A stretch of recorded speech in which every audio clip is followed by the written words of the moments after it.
की जा रही है। तो नीचे करिए ना, दिखे नहीं रहा। हाँ, औरंगजेब के मामले को लेकर के विवाद बढ़ा है कि आपकी पार्टी खालिद अनवर के बयान के साथ खड़ी है। देखिए, ऐसा है ना कि जो बात को बतंगड़ बनाया जा रहा है, उन्होंने कहा कि औरंगजेब की जो स्थिति है, जो औरंगजेब पर वो एकेडमिक डिसीजन का मामला है। कुछ आप कहेंगे आगे, कुछ लोग इतिहासकार, कुछ लोग प्रो हिंदू भी बोलते हैं, कुछ लोग एंटी हिंदू भी बोलते हैं। तो ये एक डिबेटेबल इशू है और इंटेलेक्चुअल हिस्टोरियन में इस पर डिस्कशन होना चाहिए। ये इनका बात है, क्योंकि मिनॉरिटी कम्युनिटी से आते हैं और उसको रिप्रेजेंट करते हैं। तो उन्होंने जो हिंदुओं में भ्रम है औरंगजेब के लिए, ये उनका ये भाव था कि वो दूर होना चाहिए और हिस्टोरिकल डिस्कशन होना चाहिए, यही बात था। अब कुछ लोग उसको अलग से लेकर के तिल का तार बनाना चाहते हैं, तो वो एक अलग डिबेटेबल इशू है। आप ही के दल के विधायक इनको पाकिस्तान बांग्लादेश भेजने की बात कर रहे हैं। आप ही के दल के विधायक पाकिस्तान भेजने की बात कर रहे हैं।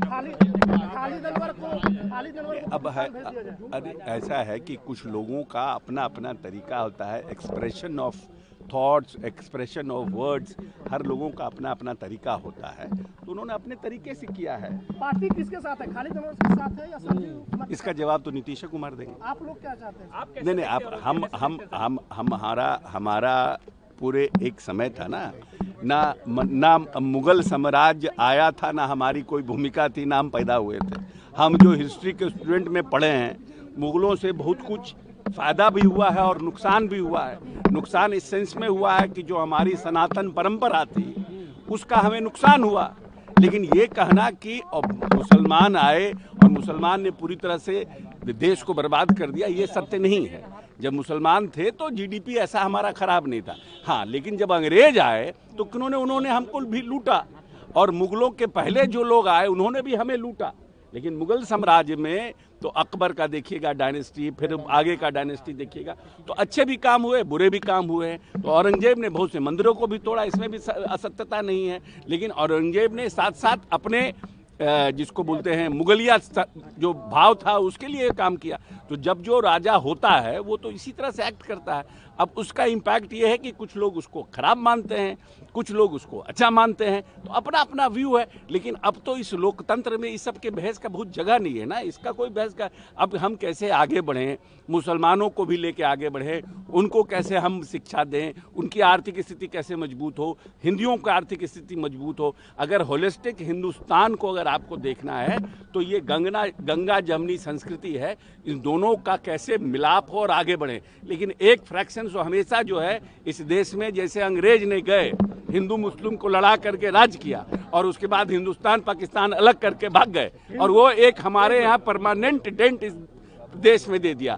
तो कभी ना कभी कोई ना कोई तो ऐसा थॉटफुल आदमी निकलेगा जो इस घाव को भरने का काम करेगा। आज मुख्यमंत्री काफी ज्यादा भड़क गए, परिषद की कार्रवाई के दौरान मुख्यमंत्री काफी भड़क गए। एक आदमी प्रश्न करिएगा ना, अब हम 5 प्रश्न का जवाब कैसे लेंगे? बाबा बागेश्वर को जेल भेजने की बात कर रहे हैं। तो ऐसा है कि आरजेडी के लोगों का तो यही ना है भाई, कुछ मतलब नहीं। बागेश्वर जी अपनी बात को कह रहे हैं कि भाई हिंदू राष्ट्र होना चाहिए, वो अपनी बात कह रहे हैं। बहुत से मुसलमानों का भी आप सुनिएगा तो ऐसा जिहादी बात करते हैं। तो फंडामेंटलिस्ट तो हिंदू में भी हैं और मुसलमानों में भी है, तो उस पर कितना बहस करिएगा? आज मुख्यमंत्री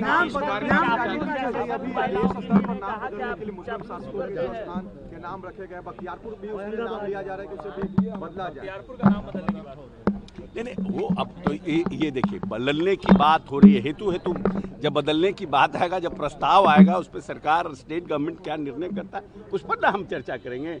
कौन क्या चाहता है, कौन क्या बोलता है, उस पर थोड़ी चर्चा होती है। काफी ज्यादा शब्दों का प्रयोग कर रहे हैं।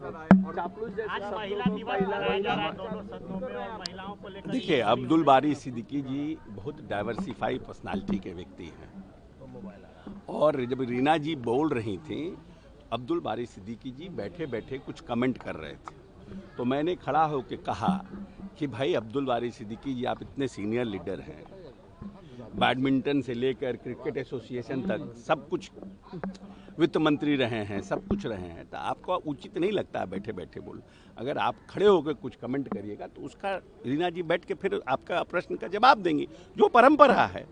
तो उन्होंने उस पर कहा कि आप बहुत चापलूस हैं, आप चापलूसी बाजी करें। हमने कहा कि नीतीश कुमार को, जिसको हम लोगों ने मानस पिता माना है, भीम संसद में पूरे प्रदेश के दलित जो लाखों लोग इकट्ठा हुए थे उनको मानस पिता की उपाधि दिए, तो मानस पिता के प्रति प्रेम, चापलूसी, उनका आदर, ये सब तो पाठ है ना भाई। तो उसके लिए उस व्यक्ति को क्या कहना है।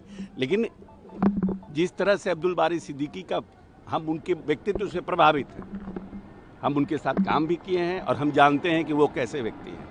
वो स्पोर्ट्स के प्रति, सबके प्रति, लेकिन गलत पार्टी में है और पार्टी ने उनको उतना सम्मान भी नहीं दिया अपने पार्टी में रखकर। पर आज मुख्यमंत्री भी रख गए थे काफी ज्यादा। नहीं, वो एक्चुअली में जो प्रश्न आया था महिलाओं के शिक्षा को लेकर के, तो उस पर हमारे मंत्री जी ने, शिक्षा मंत्री ने जवाब दिया कि 2005 में जब नेता को बिहार मिला था तो ये 1600 करोड़, 1600 करोड़ का ये शिक्षा का बजट था। आज 60,000 करोड़ के शिक्षा का बजट है, सबसे बड़ा बजट शिक्षा का है। तो इसी से प्रमाणित होता है कि हम शिक्षा के प्रति कितने संवेदनशील हैं। और 34% साक्षरता थी महिलाओं में बिहार में, आज वो 77% है। तो इसका जवाब उन्होंने दिया, उसी पर